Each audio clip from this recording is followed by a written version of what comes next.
you. Oh, thank you.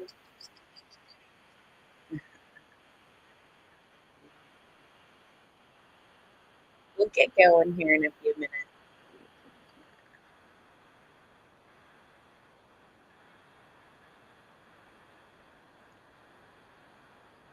Yay! Yay! Thank you for sharing and liking the live. Appreciate you.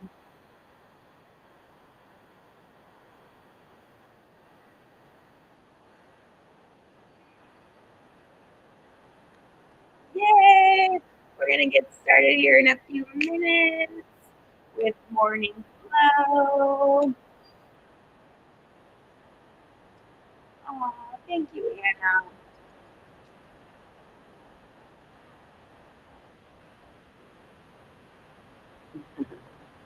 Yay!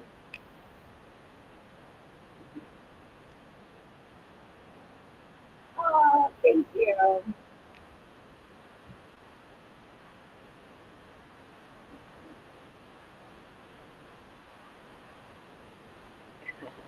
Yay! Oh, thank you for the perfume. We'll get started here in just a few minutes.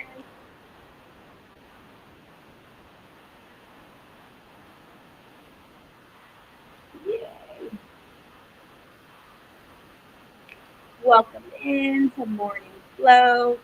15 minutes of movement, 15 minutes of meditation. Good morning. 15 minutes of journaling, and 15 minutes of setting our goal for the day. I'm your host, Dr. Erica Steele. I'm a board certified naturopathic doctor. I hold 7 degrees in my field, all in the natural healthcare space. I like to say that I went to school so you don't have to. So today we are going to be, again, morning flow, movement, meditation, journaling, and setting the intention for the day.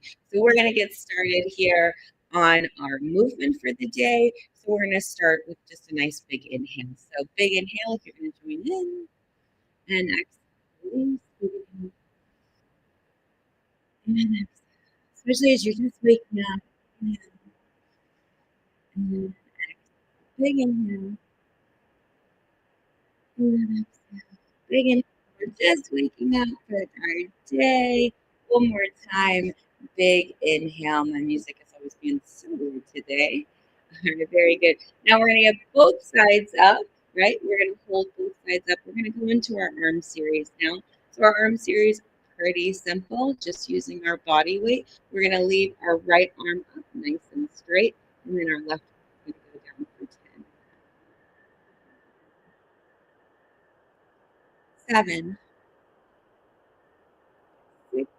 It really does not take a lot to keep your body in good shape. I've worked out like crazy. Go ahead and stop. Circles forward. I've worked out like crazy. I've worked out not a lot. And I just find a little bit of movement is really all that you need. You don't need to be super crazy. Thank you for the follow. Appreciate you for that.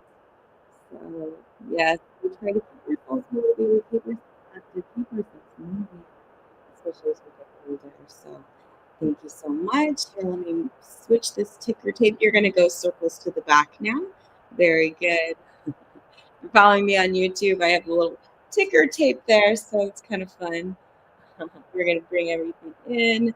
Tiny circles to the back now. Very good. Okay, so now what we're going to do is palm facing forward, midline. We're going to go for 10.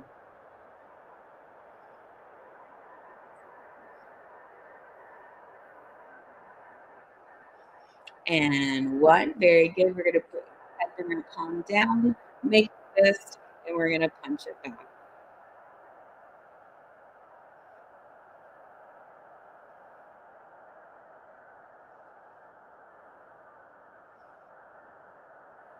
Very good. Bring it back for 1. Now we're going to go up. We're going to punch up to match our right arm for 10.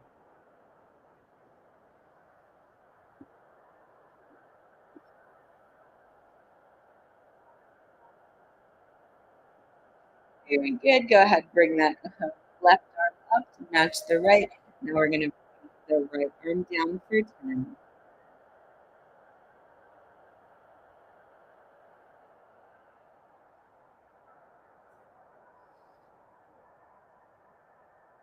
Very good. Now we're going to leave that down. Tiny circles to the front.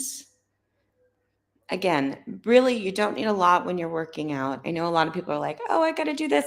Unless you really enjoy the workout, you really don't have to beat your body up that much. It took me a long time to realize that too. Music is being weird. Tiny circles to the back. Bear with.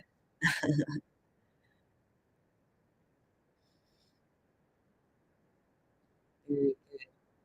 All right, palm facing forward. Now bring it to the front for 10.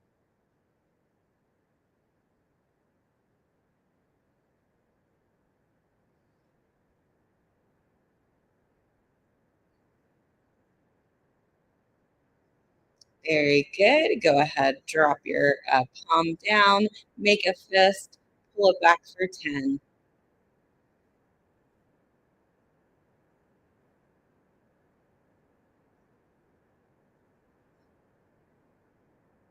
Very good. Go ahead, punch it up now for 10.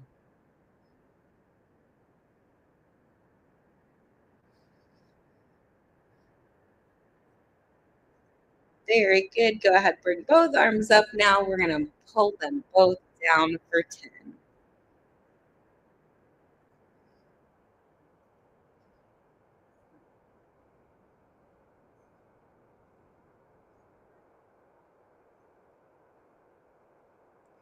Good. And one, and pull it down. Very good.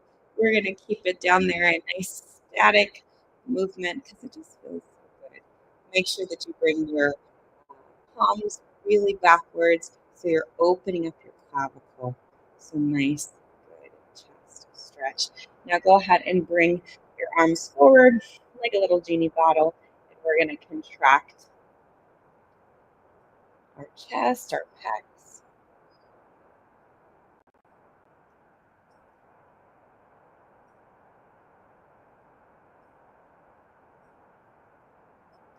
Very good. And relax both arms down. Welcome in, welcome in. Ah, okay. Now we're going to start to work on our midsection, our abs. So we're going to work our abs in a little bit of a different fashion. We're going to imagine that there is a little zipper at the very bottom of our spine, and we're going to zip that up. And as we zip it up, we're going to contract our abs. And then we get to our belly button, we're going to contract it, buttoning our belly button to our spine, pulling our abs in just a little bit more, just a little bit more, just a little bit more. And now you're going to hold for 1, 2, 3, 4, and 5. Very good. We're going to do that about 2 more times. So just visualize that zipper. Go ahead and sit up nice and straight. Imagine that zipper pulling you up, buttoning that belly button to the spine, pulling your abs in. Imagine there's a rubber band wrapped around your midsection, pulling you in, pulling you in, pulling you in, and holding for 1, 2, 3, 4, time. Grab that zipper one more time, pulling it up, buttoning the belly button to the spine. Imagine there's a tight rubber band wrapped around your midsection, pulling you in, pulling you in, pulling you in, and holding for 1, 2, 3, 4, and 5. Very good. Go ahead and relax. Now we're going to transition from that sitting to that standing posture. We're going to check where we are. And then welcome in, lengthen all things. So we're going to move from a sitting posture to a standing posture. And how we're going to do that, hey, Coach Sheddick, is we're going to put our um, heels on the floor, really make sure that they're nice and solid, imagining that our pinky toe and our big toe is almost like a little triangle, really cementing us down. We're going to actively engage in our calves, our quads, our hams, our glutes, and of course our core as we're going to lift ourselves up. So again, really intentional with our movement instead of just being unconscious. We're going to really get present and engage as we stand up. It may seem like a really simple thing, but you would be surprised. It's just actively engaging. We want to make sure, especially as we age, we keep proprioception, which is that connection from the brain to our muscles, contracted and at least functioning, gaining that connection. Because if we lose that connection, we begin to atrophy. And as we age, whew, that gets a little crazy. So let's really focus intentionally on how we go from our sitting to standing posture. Go ahead and contract, really bringing in all that blood, all that awareness. And then as you shift and transition, make sure that you're allowing, that momentum to pull you forward, but you're really being conscious as you move forward. So big inhale. And we're going to stand really conscious and intentionally, almost like a little reverse squat. Very good. You got up. Yay. So often, again, we go really quick. We go boom, boom, and we don't really focus on it. So we definitely want to be more intentional with our movement. So we're going to begin with our squat series. So about hip width apart here, and we're just going to go down for 10, 9, 8, 7, 6, 5, 4, 3, 2, and 1. We're going to stay down this time. Tiny little circles here for 10, 9, 8, 7, 6, 5, 4, 3, 2, and 1. Hold it down. Skater to the left or the right, rather. 1, 2, 3, 4, 5, 6, 7, 8, 9, 10. Hold it there. Very good. Keep it going. Now we're going to go on this left side. Tiny little pulses. 10, 9, 8, 7, 6, 5, 4, 3, 2, and 1. Go ahead and stand back up. Back to center. You did so good on that. On the other side, we're going to go down again for 10. So 10, 8, 7, 6, 5, 4, 3, 2, and 1. Hold it down. Nice little tiny squats. 10, 9, 8, 7, 6, 5, 4, 3, 2, and 1. Hold it. 10, 9, 8, 7, 6, 5, 4, 3, 2, and 1. Back up. Very good.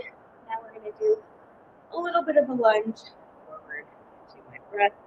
Left side forward, right side back. We're going to come up and down for a lunge. So pull everything in. Don't let it all hang out. Hands can go by your sides for 10, 9, 8, 7, 6, 5, 4, 3, 2, 1. Go ahead and come forward. Now we're going to go back opposite side. Down for 10 again. 9, 8, 7, 6, 5, 4, 3, 2, and 1. So good. We're going to go halves up and down.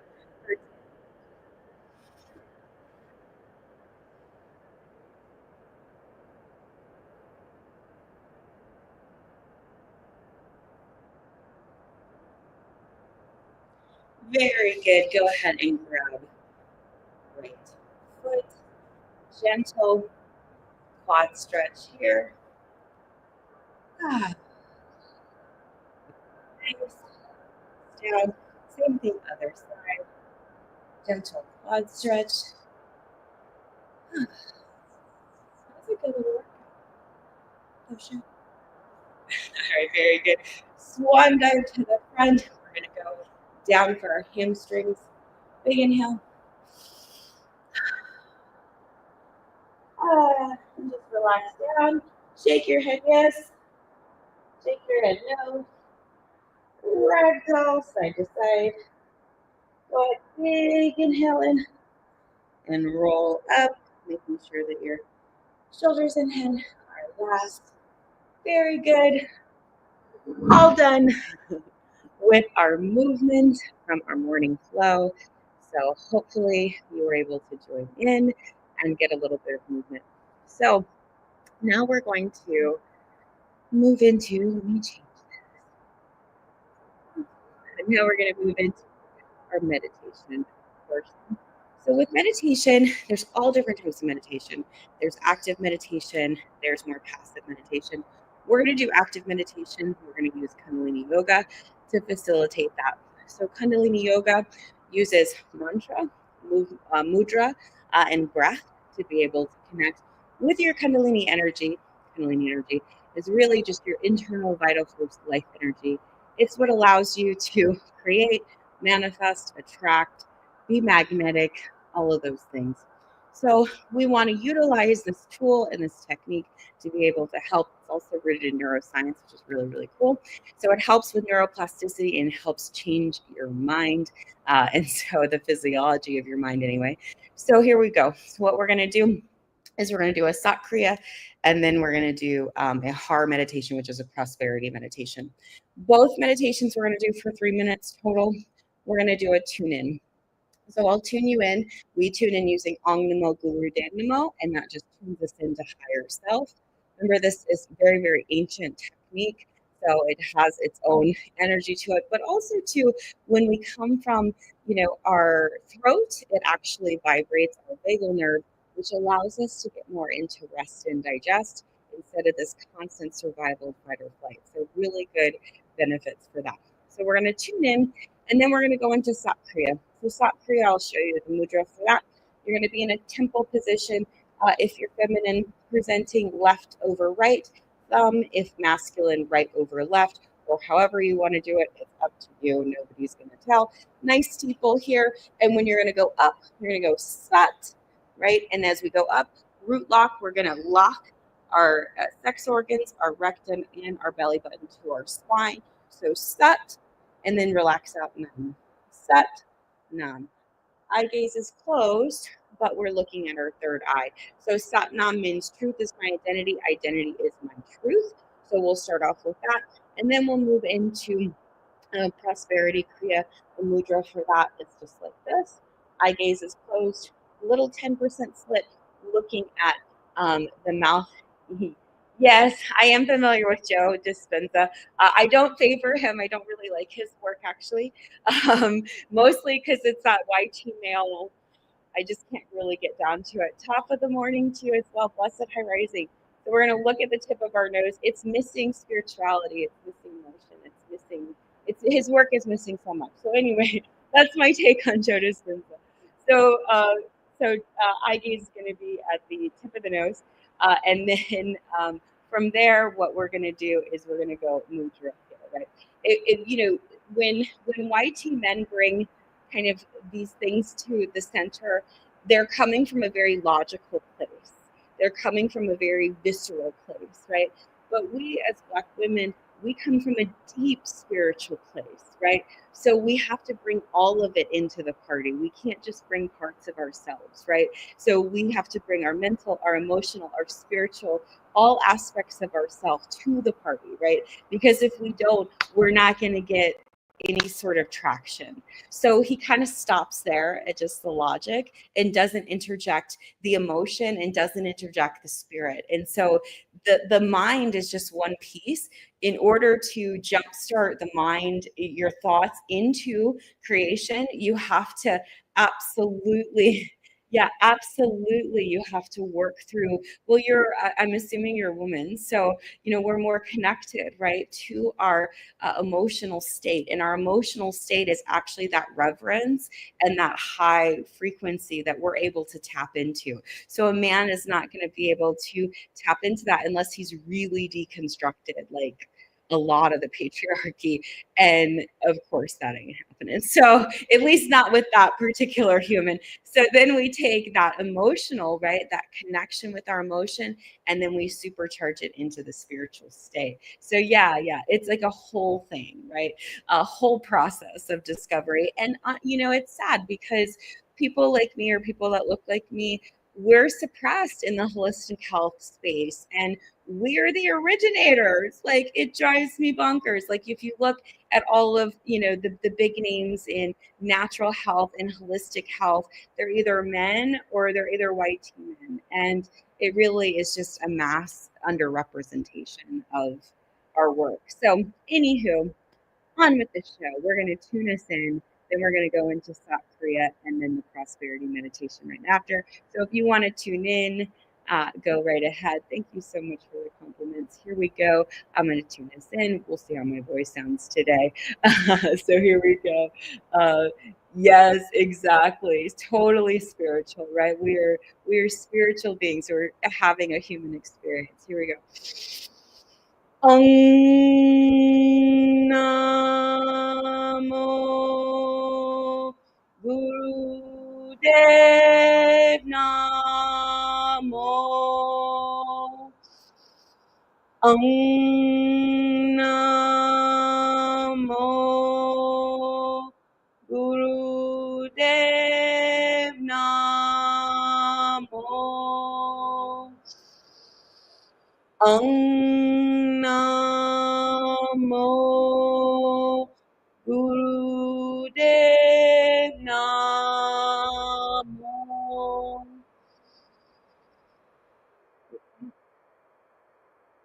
And relax. Okay, now we're going to go right into South Korea. Here we go. Make our little steeple left or right. It depends on you. Up, remember Sat Nam. I'll keep the time for us. Sat Nam. Sat Nam. Sat Nam. Sat Nam. Sat Nam. Remember, when you go into Sat, make sure you hit your root lock, which is also Mulabandha, sex organs, your anus, and your belly button to your spine. Sat Nam. Sat Nam. Sat Nam. Sat Nam. Sat Nam. Sat Nam. Sat Nam. Sat Nam. Sat Nam. Sat Nam. Sat Nam. Sat Nam. Sat Nam. Sat Nam. Sat Sat Nam. Keep it going. Remember, truth is your identity. Identity is your truth. Remember, you're having a spiritual experience, right? And there's a thinking stuff to which all things are made, which penetrates and permeates, right? And a thought in this thing, right, can generate, can manifest, can create.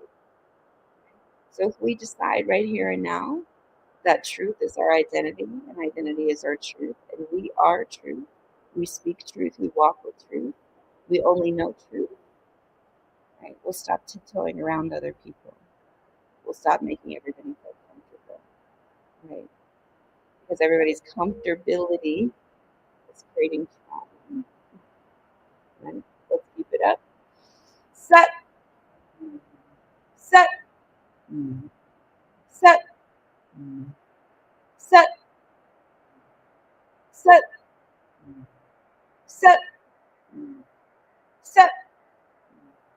set, set, set, set, set, set. About a minute left.